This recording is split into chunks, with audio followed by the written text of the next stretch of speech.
결국 이제 헌법재판관의 결정문을 저희가 내용을 들여다보면 된다는 말씀이시고 그렇습니다. 앞으로 이제 최종 변론한 다음에 남은 절차도 간단하게 말씀을 해주시고 또 9번째 재판관 그 문제도 이슈가 되지 않습니까? 설명도 좀 해주시죠.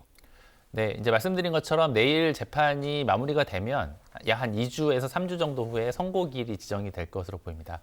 다만 선고가 되기 전까지는 재판부가 필요로 하다고 판단되면 변론을 다시 열 수도 있습니다. 따라서 실제 선고가 될지 여부는 이제 예정된 선고기일이 돼 봐야 알 것으로 보이고요. 이제 말씀하셨던 이제 마은혁 재판관을 추가로 이 어떤 심리 과정에 넣어서 판단이 될 것인지 여부는 장단점이 있습니다.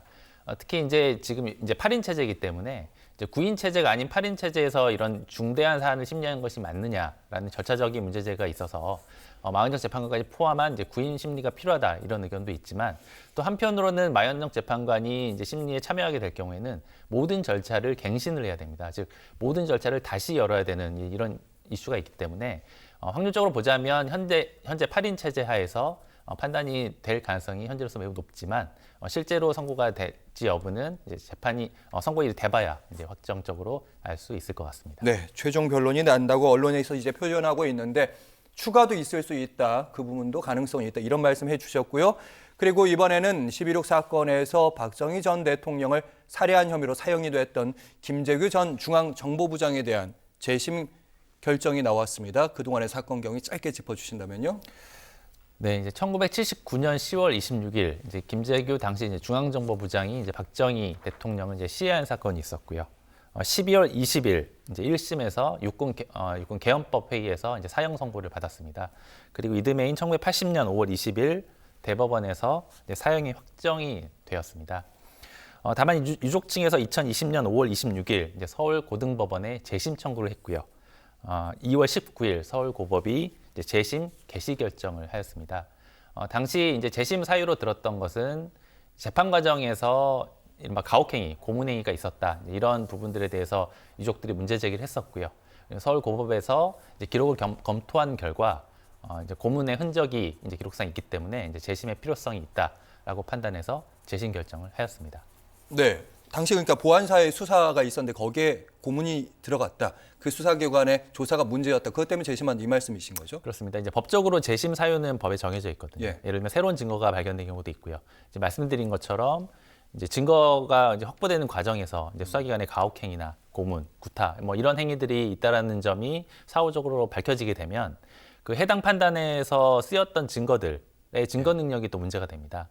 따라서 그 부분에 대해서 이제 계속 문제 제기가 있어 왔었고요. 그리고 예. 이제 2020년에 당시 녹음 테이프, 그러니까 이제 재판 과정을 녹음한 녹음 테이프가 이제 언론 보도를 통해서 이제 보도가 되었었고요. 그랬죠. 예. 예. 그리고 이제 그런 부분들까지 고려해서 이제 서울고등법원에서 기록을 검토한 결과 말씀드린 것처럼 이제 가혹행위 어떤 증거가 있다라고 판단을 해서 이제 재심을 결정한 것입니다. 당시 이제 유죄로 판결난 게 내란 목적의 살인이었다. 이런 부분이잖아요. 네. 어떤 부분이 이제 쟁점이 되는 걸까요? 네, 이제 형법상 내란 목적의 살인죄와 그 일반 살인죄는 구분되어 규정되어 있습니다. 즉 내란 목적으로 살인을 한 경우에는 일반 사형죄보다 더 중하게 처벌하는 것이죠. 그래서 김재규 당시 이제 중앙정보부장에 대해서는 내란 목적의 살인죄가 적용이 돼서 이제 사형이 선고가 된 것입니다.